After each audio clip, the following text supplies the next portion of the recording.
السلام عليكم ورحمة الله وبركاته. يا مساء الورد والفل والياسمين عليكم. ازيكم عاملين ايه؟ النهاردة هنعمل مع بعض تورتايه، وهنعمل ميني تورتايه مقاس 20 في 20. التورتايه القمر اللي انتوا شايفينها دي، وهنعمل ميني تورته مقاس 14، وهنعمل 7 كبات. كل الحاجات دي هنعملها ب4 بيضة وكوبايتين دقيق وكوبايتين 2 كريم شانتيه.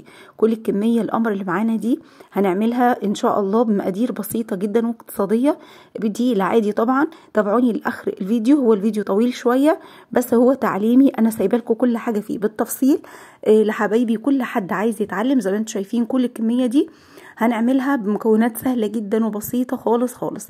طبعا لو اول مرة تشوفوني، انا دعاء ابراهيم، ودي قناتي بقدم لكم فيها وصفات تورت وحلويات ومعجنات، كلها حاجات تعليمية وبسيطة لأي ست بيت أو بنوت عايزة تتعلم. لو أي حد عايز يفتح مشروع من بيته إن شاء الله هتستفيدي مني، وتابعيني لآخر الفيديو. متنسيش اللايك والاشتراك لقناتي لأول مرة تشوفيها. هنقول بسم الله الرحمن الرحيم. طبعا أنا معايا الكيك هنا، أنا مجهزاه في الصاج ده مقاسه 30 في 40. طبعا بالنسبه للمقادير بتاعته هسيبها لكم في صندوق الوصف، وهسيب لكم الفيديو اللي انا عملت فيه الصاج ده قبل كده ان شاء الله. صندوق الوصف لو ضغطتي على العنوان هيظهر لك صندوق الوصف. طبعا زي ما انا قلت لكم دي مكوناته اللي هي المقادير الساقعه جدا. كوبايتين دقيق، 4 بيضات، كوبايه سكر، كوبايه ميه ساقعه متلجه، كوبايه نشا، كيس كيك شيف فانيليا، معلقه محسن جل، ومعلقه خل ورشه ملح، بس كده. دي المكونات بتاعته برضو علشان ايه نكون عارفين كل حاجه بالتفصيل. هيطلع لنا ما شاء الله. شايفين؟ هوريكم هنا الارتفاع بتاعه. بصوا الارتفاع بتاع الصاج بتاعي ده 4 سنتي. لو الصاج بتاعك ارتفاعه قليل ممكن انت تعليه بورق زبده، هيطلع معاكي ارتفاع حلو جدا. بصوا الطبقتين ما شاء الله حلوين. انا قسمت الصاج معايا هنا نصين، بقى كل نص ده كده 20 في 30. انا هقسم هنا ده عشان اعمل تورتايه 20 في 20، هيبقى لي 10 سنتي زي ما احنا شايفين. يبقى هنا عندي طبقتين، وهطلع كمان الطبقه الثالثه من القطعه اللي معايا اللي انا بقطعها دي. هطلع منها، شايفين دول كده طبقتين، والاتنين اللي على بعض طبقه كمان، والاتنين اللي معايا دول هطلع منهم التورتايه، هعملها 3 طبقات. هنشوف دلوقتي بالتفصيل. بصوا الغطا اللي معايا ده مقاس 14، طلعت هنا دول كده معايا طبقتين، هطلعهم معاكم اهو، وهقص الناحيه التانية دول. بصوا دول 10 سنتي طبقتين، خدت مقاس واحده من اللي انا قطعاهم وطلعتهم عشان اعمل معايا التورتايه 4 طبقات. وبدات اخد بقى بقيه الكيك معايا وطلعت منها كمان طبقايه، وبصوا كمان طبقه. يعني انا الكيك ما بضيعش منه، ما بهدرش منه اي حاجه خالص. بصوا طلعت كمان طبقه. يبقى انا كده الميني تورته 3 طبقات، والتورتايه 20 في 20 4 طبقات، والكيك اللي طلع معايا ده كله هعمل منه الكبات. هعمل 7 كبات، وطبعا هنشوف هنعمل ال7 كبات ازاي. كل الحاجات دي بالتفصيل معايا هنا في الفيديو. بصوا ده ورق اسمه ورق ترانسفير، بيتباع في محلات مستلزمات الحلواني. الورقه ب5 جنيه او ب4 جنيه حسب ما المحل بيبيع. يعني بتوع الجمله بيبيعوها ب4، محلات العاديه بيبيعوها ب5. طبعا زي ما احنا عارفين ما شاء الله الاسعار كل يوم في زياده. دي الاشكال اللي معايا بابا نويل، وفي شكل المعلقه صغيره عجبتني جدا، ودي ورقه شجر، والمعلقه حلوه قوي تنفع للكبات. انا جايبه معلقه بس كبيره شويه بتنفع على التورت. هنا هنعمل مع بعض الكريمه. عايزه اوريكم بقى الكريمه انا بستخدمها ازاي، والحاجه بتاعتي انا بعملها ازاي. انا بحب احط لبن بودر، وبحب احط كريم باستري، بيخلوا طعم الكريمه حلو قوي. انا حطيت هنا كوبايه ميه ساقعه متلجه، انا اوريكم التلج معايا هنا، وحطيت نص كوبايه، يعني كوبايه ونص ميه متلجه فيها تلج. تمام كده. احط عليهم 3 معالق سكر، او بتحطي السكر زي ما انت عايزه. ده لبن بودر، انا بوريكم بس السعر بتاع اللبن البودر. شايفين ده 8 كيلو تمنه ب21 جنيه ونص، يعتبر ب21 جنيه ونص. انا بوريكم الخامات اللي انا بشغاله بيها. وده كريم باستري، ده السعر بتاعه طبعا ب11 جنيه ونص، دي تمنه. فانا بوريكم الخامات اللي انا شغاله بيها. انا عن نفسي بحب احط قوي لبن بودر وكريم باستري على الكريم شانتيه، وبحط ميه، ما بستخدمش لبن حليب. بصراحه الميه بتكون احسن بكتير. حطيت هنا 3 معالق سكر، وهحط هنا معلقتين كبار مليانين زي ما احنا شايفين كده لبن بودر، وهحط معلقتين كبار كريم باستري. يبقى كوبايه ونص ميه طبعا كريم شانتيه اللي انا بستخدمه كمان، انا بستخدم كريم شانتيه. انا حطيت هنا معلقه سكر زياده كمان، بس انا عاده بحط 3 معالق، فانتي ممكن تحطي السكر حسب احتياجك. بصوا ده الكريم شانتيه، انا هستخدم هنا كوبايه الكريم شانتيه. دي انا بوريكم هنا السعر بتاعه، ده طبعا هايبر، المتحده هايبر، السعر بتاعه ب180 جنيه، 160 جنيه سوري، 160 جنيه. طبعا انا جايبه هنا دول ربع كيلو وتمنى عليهم زياده. تمام. طبعا كل حاجة اسعارها رفعت جدا جدا، والخامات الحلويات بالذات رفعت، او كل حاجة بصراحة. فده السبب ان الواحد بيحاول بقدر الامكان ان انا ما ارفعش في سعر التورتايه، بس بحسب الحسبة بتاعتي وبوريكم الخامات اللي انا شغالة بيها والحاجات اللي انا بحاول اطلع بيها الاوردرات عشان طعمها يكون حلو. بصوا انا زودت هنا كمان نص كوباية مية بالتدريج، يعني الكوباية دي اخدت معايا كوبايتين مية. ما تزوديش المية مرة واحدة، حطي كوباية ونص وبعد كده حطي النص التاني. بصوا الكريمه اهي، بصوا انا بقلب لكم المعلقه ما شاء الله متماسكه وحلوه قوي. انا بوريكم هنا طريقتي في ضرب الكريم شانتيه. طبعا زي ما انا قلت لكم الفيديو ده تعليمي لكل ست بيت او بنوته حابه تعمل مشروع من بيتها، فعشان كده الفيديو طويل، لان فيه خطوات كتيره جدا لازم تشوفيها عملي قدامك عشان تطلعي الحاجه معاكي مظبوطه. تمام. بصوا هنا الحاجه بتاعتي كلها انا مجهزاها جنبي، الميني تورته والكيك بتاع الكبات، ودي التورتايه 4 طبقات زي ما احنا قلنا اللي هي 20 في 20. تمام كده. وده لبن حليب، لبن بودر انا عاملاه بسكر، ده اللي انا هسقي بيه. ممكن انتي تسقي بسيرب خفيف، لو عندك سيرب خفيف بتسقي بيه. وعليه معلقه كريم باستري ورشه فانيليا صغيره. بقلبها كده وبسقي بيه. انا بوريكم هنا الطريقه اللي انا بحط بيها الكريمه في الكيس. انا جبت الكيس وقلبته كده على ايدي، وبصوا ماسكه الكريمه وببدا احطها فيها من غير ايدي ما تتبهدل، من غير اي حاجه خالص، يعني بشتغل من غير اي بهدله، ولا ايديكي بقى تبقى فيها كريمه ولا الكلام ده. بصوا بكل نظافه زي ما احنا شايفين. ما تنسوش تصلوا على الرسول عليه الصلاه والسلام، وما تنسوش تعملوا لايك واشتراك لقناتي لو انتي وصلتي معايا لحد هنا. وزي ما انا قلت لكم يا بنات الفيديو ده تعليمي، هو طويل شويه بس انا بعتذر لكم جدا، بس عشان تشوفوا كل حاجه بالتفصيل. انا معايا الكيك بقى، بصوا انا حبيت اعملها كده بورب، يعني ما اعملهاش معدوله، انا حبيت ان انا اعمل لها الشكل ده. خدت اول طبقتين، ولو الكيك مفرفت منك او مقطوع او اي حاجه ما تقلقيش خالص، مفيش اي مشكله، كل ده الكريمه بتلمه ما بيبانش خالص. عايزه اقول لكم ان طعم الكيك ده حلو قوي قوي. شوفوا هو كيك بيتي بمقادير بدقيق العادي، يعني مش سبونج جاهز ولا حاجه، طعمه والله تحفه قوي قوي. تمام كده. هبدا اخد الكريمه بتاعتي وابدا اوزعها بقى عليها كده زي ما انتم شايفين بالكيس الحلواني لو انتي لسه مبتدئه. تمام. وهبدا اوزعها بقى بالسكرابر او سباتولا، اي حاجه عندك موجوده عندك، وان شاء الله هعمل لكم فيديو كامل بالادوات اللي انا بستخدمها بالنسبه للتورت والجاتوهات والحاجات لشغلي عموما. هبدا اوريكم الادوات بتاعتي ايه. طبعا انا حطيت هنا شوكليت شيبس، ممكن انت تحطي بقى اي صوصات او تحطي الحاجه المتوفره عندك او اللي انت حباها، او حسب ما العميله بتطلب منك، لو عايزه تحطي مكسرات، عايزه تحطي شوكولاته، الحاجات اللي انت عايزاها. تمام. هبدأ بقى اخد الطبقة التانية، انا حطيت اول راق، هبدأ اخد الراق التاني وهسقيه، وهعمل نفس القصة بالظبط، ال4 طبقات هعملهم نفس الحكاية بالظبط. علشان ما اطولش عليكم الفيديو، انا بحاول اختصر فيه على قد ما اقدر. تمام كده. خلصت هنا بقى، خلصت حطيت ال4 طبقات وحطيت على الوش كريمة. بصوا بدأت بساوي حاجة بسيطة خالص، اللي انا بشيله ده لو تاخدوا بالكم حاجة بسيطة خالص من الكيك. هبدأ بقى اشيل كل ده علشان يعني الطبقات معايا تكون متساويه، ما يكونش فيه كيك طالع بره، لكن لو متساويه معاكي مفيش اي مشكله. بصوا انا بوريكم في الطبق اللي معايا ده اللي انا طلعته هعمل بيه كبات مع بقيه الكيك اللي معايا. هبدأ انضف البورد بتاعي من اي كريمه اي حاجه.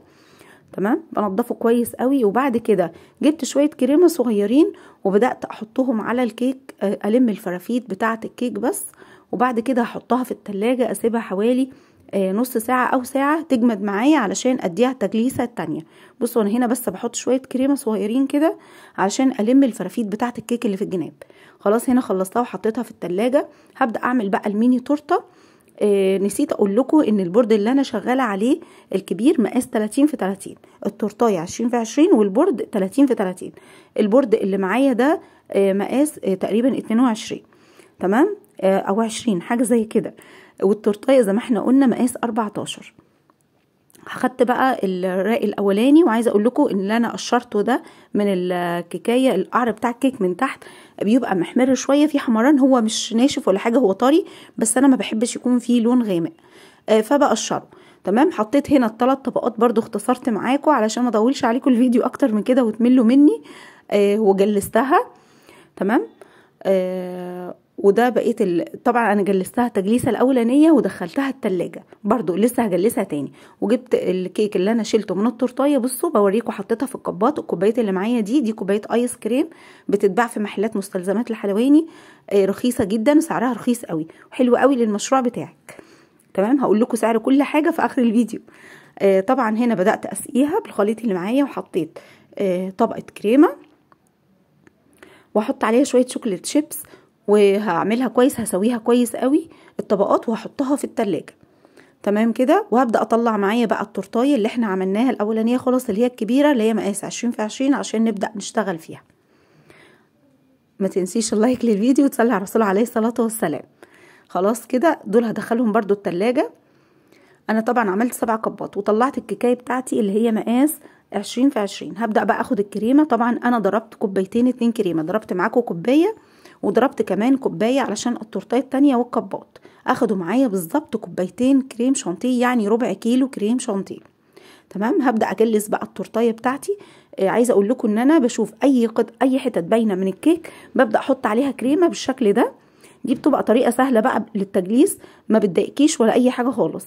هي بتاخد وقت شويه بس، وخصوصا التورت المربعه او المستطيله بتاخد وقت عن المدوره. المدوره بتكون سهله جدا، بس انتي ايه يعني، هي عايزه طولة بال منك علشان تطلعيها متساويه وتطلع معاكي حلوه. هبدا بقى اجلسها. جلستها هنا وخلصتها، وجبت جنيش. الجنيش ده بحطه في اكياس السبوع زي ما انتم شايفين. انا عملت معاكم قبل كده على القناه، وهسيب لكم طريقته ان شاء الله في صندوق الوصف.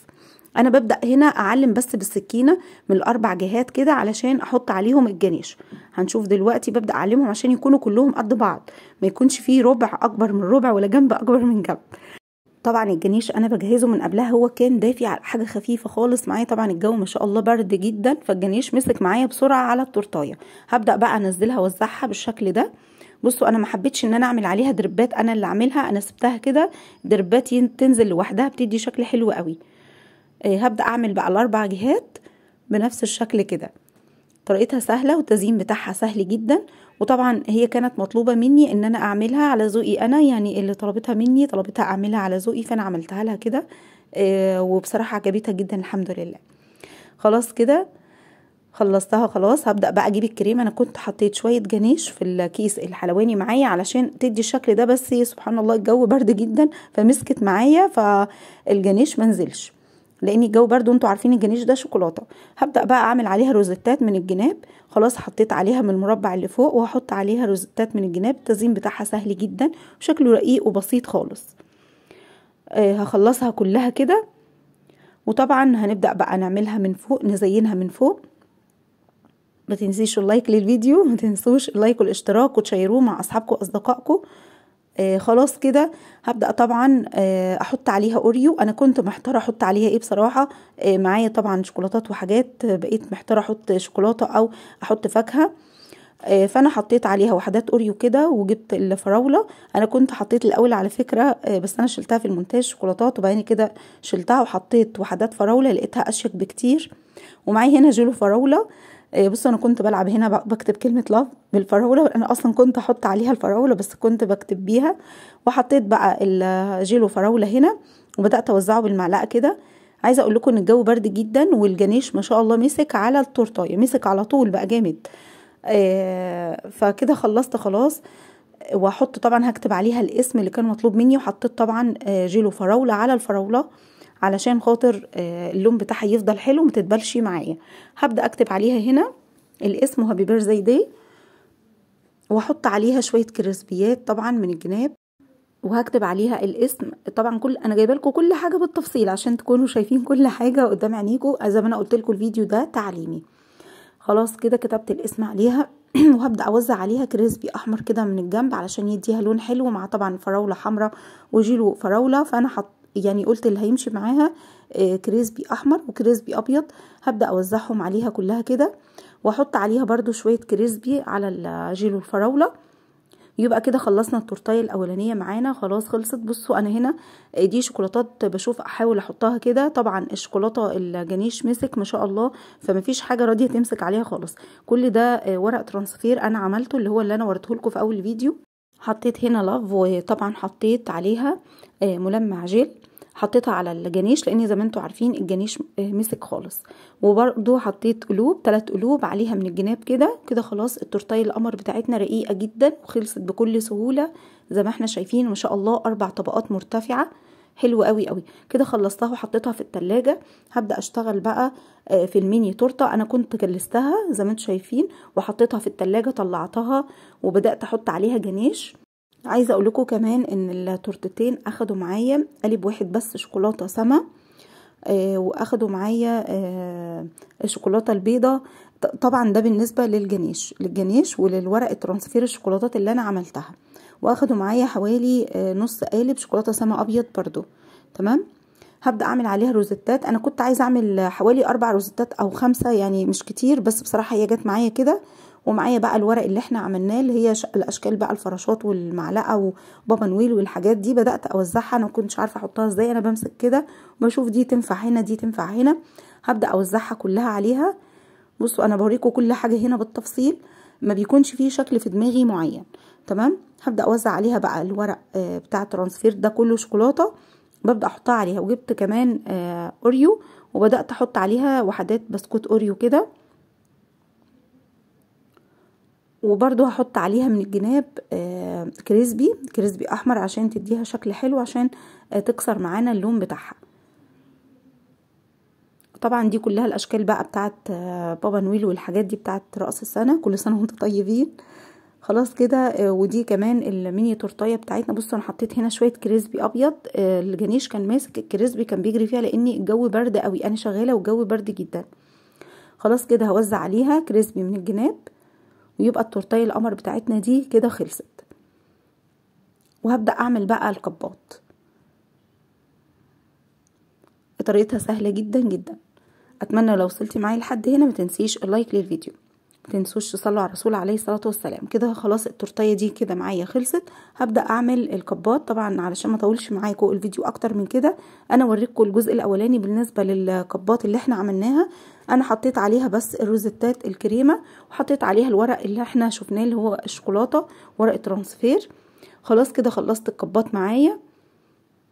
وده كده الاوردر بتاعي، الاوردر القمر ده. بصوا بسم الله ما شاء الله، كل ده عملته من صاج واحد بس، صاج كيك واحد، وعملته من ربع كيلو كريم شانتيه، واخد معايا بالظبط قولوا مثلا 2 قالب شوكولاته سما او قالب ونص.